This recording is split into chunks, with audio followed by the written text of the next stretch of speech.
Hello, code lovers, and welcome. Today, we're going to explore a really useful control structure in JavaScript called the switch statement. Think of it as another way to make decisions in your code, just like if-else statement. It's especially handy when you have one value that you need to compare against a list of several possible options. It can make your code look much cleaner. Let's use a simple everyday example to understand this. A traffic light. A traffic light can be green, yellow, or red.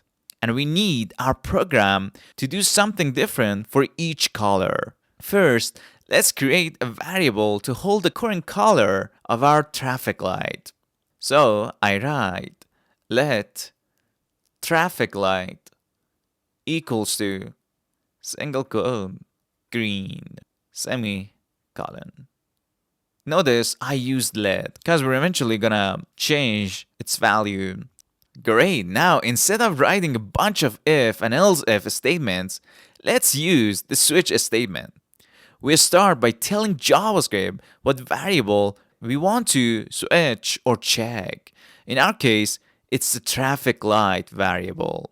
So we're going to write switch like this. I write switch, then a set of parentheses. Here we want to put our variable here, the thing we want to compare against. So I put here the traffic light variable. Next, a set of curly braces.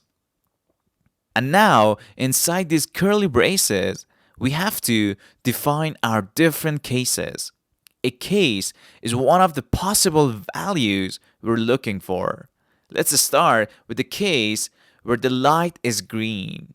We use the case keyword, followed by the value we're checking for, and then a colon. After the colon, we write the code that should run if the traffic light variable is indeed green. So I write case single quote green colon console.log single quote you are clear to go exclamation mark and semicolon. Now, here's a very important part of the switch statement, the break keyword.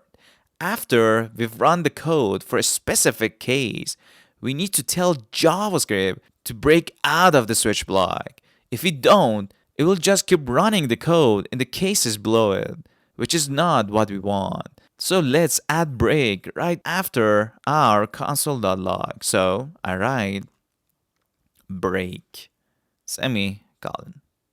Perfect. Now let's add the other cases for yellow and red, following the exact same pattern. Case, the value, a colon, the code, and then break. So I write case, single quote, yellow.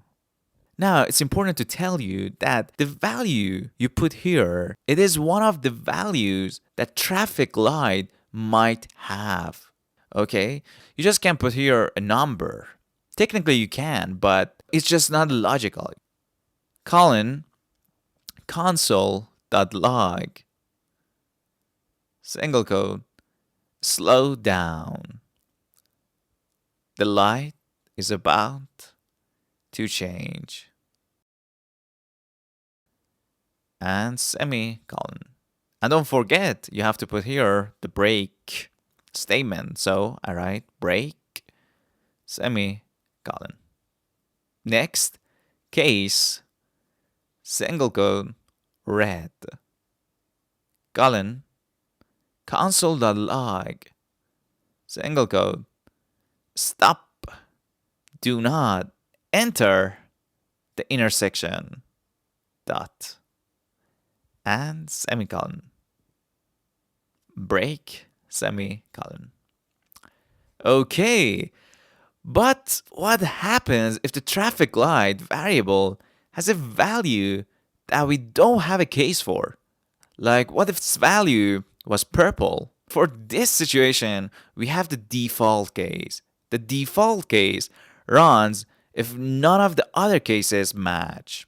It's like the final else in an if else chain. Let's add a default case at the end to handle any invalid state. So I write default colon console.log single quote. The traffic light is broken or has an unknown color.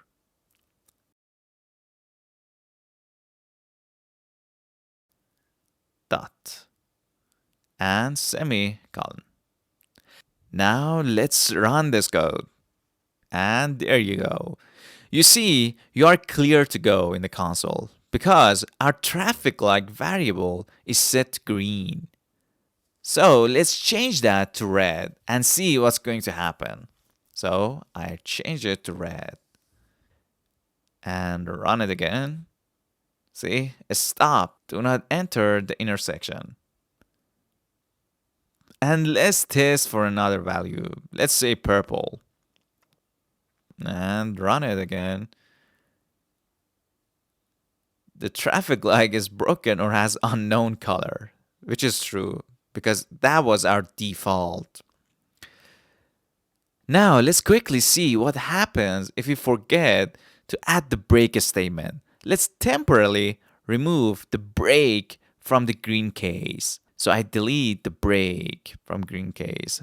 Let me change the value to green again and run it again. And now you see two messages in the console. It prints the message for green and just continues on and prints the message for yellow too. This is called fall through. It stops only when it finally hits a break. This is why using break is almost always what you want to do. Sometimes you want to run the same code for multiple different cases. The switch statement makes this easy. For example, let's say we have a flashing yellow light, which means the same thing as a solid yellow light. We can just stack the cases on top of each other. Here's how you would do it. We'll add a new case for flashing yellow right above our yellow case with no code or break after it.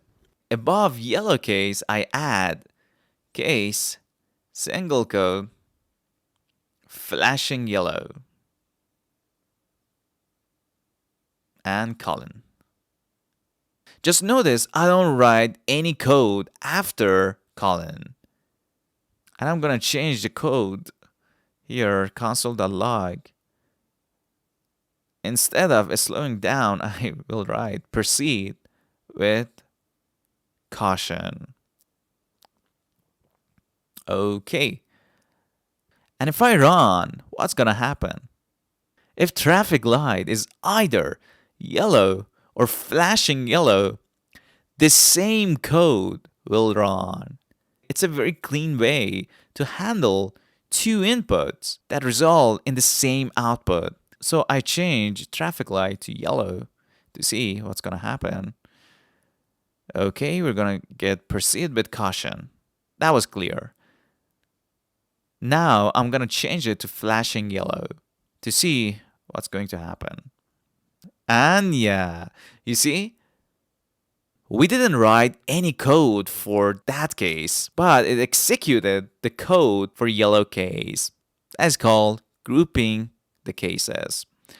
Just so you can see the difference, here's the exact same logic written as an if else statement. So I write this if traffic light equals sign equals sign equals sign green, then console.log,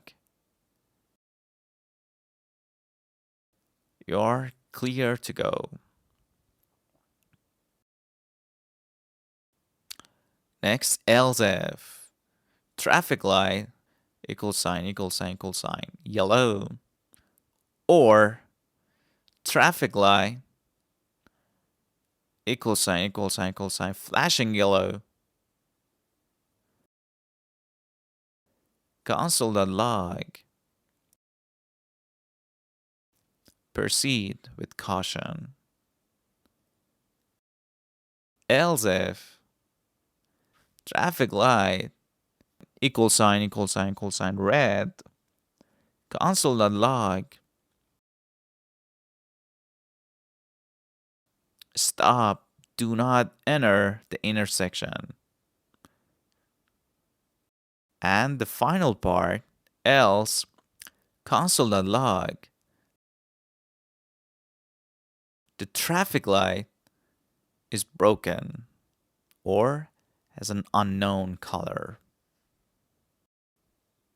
So I run this version. As you can see, the if-else version works perfectly, but involves repeating traffic light over and over. Many developers find that for this kind of direct one-to-one comparison, the switch statement is easier to read and understand at a glance. So, there you have it. The switch statement is a fantastic tool for making your decision making code cleaner and more organized. It's all about choosing the right tool for the job. Keep practicing, and guys, please subscribe, and I'll see you in the next lesson.